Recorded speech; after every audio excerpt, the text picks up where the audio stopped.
Right, fam. Welcome back from that big weekend, and welcome back to the Arsenal podcast. Thank you for joining me once again. It was match day 2 of the weekend. Very interesting. We had an interesting win, ugly but interesting. How we won, don't ask me. Just bag the 3 points and look ahead.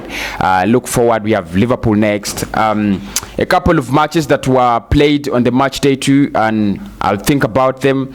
I'll talk about them as well. Everton 5, West Brom 2. James Rodriguez there pulling off a very, very big show. Leeds 4, Fulham 3. Fulham losing their second game of the season. They lost the first one to us in the opener. Manchester United losing 1-3.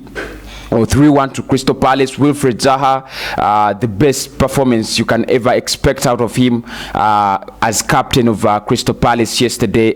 Was it on Saturday? It was an amazing performance. Arsenal 2-1. West Ham. The only West Ham goal scored by Mikel Antonio. Big mistake from Rob Holding and Sid Kolasinac as well. I blame them until they die. And then 2 goals from Lacazette and the man himself, Edin Ketia, to our rescue. Southampton 2-5. Tottenham Hotspur.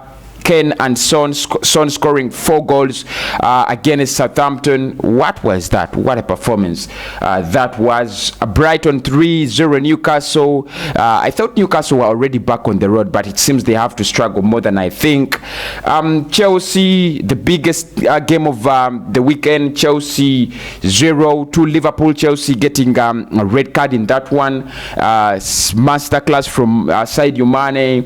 Leicester City beating up on Burnley 4-2 as well. And today Aston Villa will take on Sheffield, and Wolves will be playing against Manchester City. Okay, now I want to talk about the Houssem Aouar deal as well, because according to reports, we have agreed that the player will assign a 5-year deal with the club until 2025 if we can only negotiate our way out with Lyon. Now, Jean-Michel Aulas, the Lyon president, over the weekend came out and confirmed that Arsenal do not have much interest in our player because they are reluctant to meet the asking price we are talking about. Of course, don't forget that they want 60 million euros in the player, and Arsenal is still scared of getting into their pockets to table that amount of money. The good news is that the saga about the personal terms has come down. We have agreed the personal terms with the player. We have also agreed that the player will be with us for an initial contract of 5 years down the road. We have been in touch with these agents, and I think the player side and the Arsenal side are very, very okay. Now we have what we have to do is negotiate a deal between us and Lyon, something that's not going to be very easy. Like I said yesterday, one of the hardest clubs to negotiate a deal with is Olympic Lyon. Yes, I know they are desperate, and I've always predicted that they're gonna sell to us because they're desperate. They need to to make some sellings. If they're going to make any signings, they're not going to be easy to break down. If they have Houssem Aouar, Memphis Depay, and Dembele, they are good to go to run for another season, and then they can look up to next summer when things stabilize, and they think Arsenal can either bring in some good money onto the table, or they can get a good club to bring in money, bring money on the table. And I think if you look at it, Houssem Aouar's deal is going to be more complicated next summer, very, very complicated next summer. I think it's one of those deals that are going to have a lot of attraction from big clubs, the Bayern Munich, the Chelseas, the Manchester Cities, the Juventus, and Madrid. Hopefully Barcelona will also come on board. He's a quality midfielder, another player who plays like Milaren Pjanic, another player who plays like Samuel Nasri. Every club would want to have him. I think the only problem is the money. Madrid wanted him, but I think they also need to make some sellings of the club to sign players, like Fabrizio says. Barcelona still have the same problem, as well as Atletico Madrid. Almost all the clubs around Europe have to first sell off some dead wood to make signings. So is Arsenal. Now, Talking about selling players and getting in others, Atletico Madrid is interested in our own Lucas Toreira.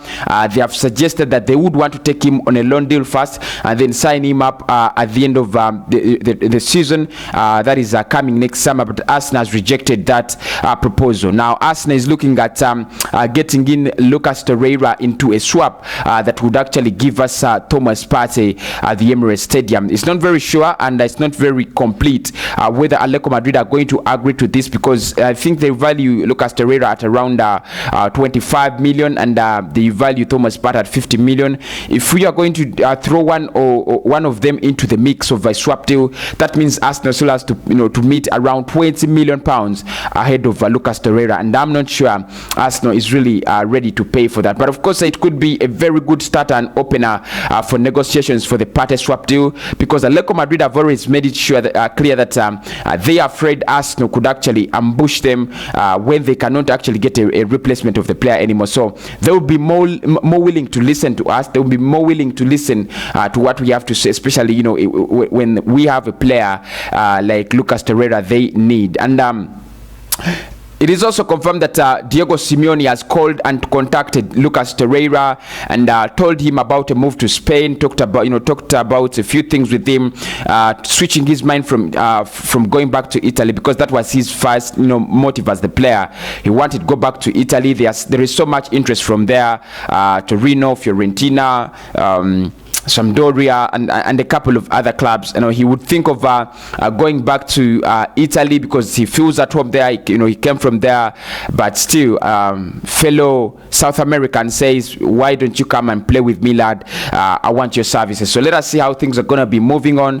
Italian reports claim that we have agreed a 5-year deal with Aouar. It's not really clear whether it is true or not, but I still have to say it, that I'm very happy that we are trying to make things happen, although we are in such a difficult situation. Have a blessed day.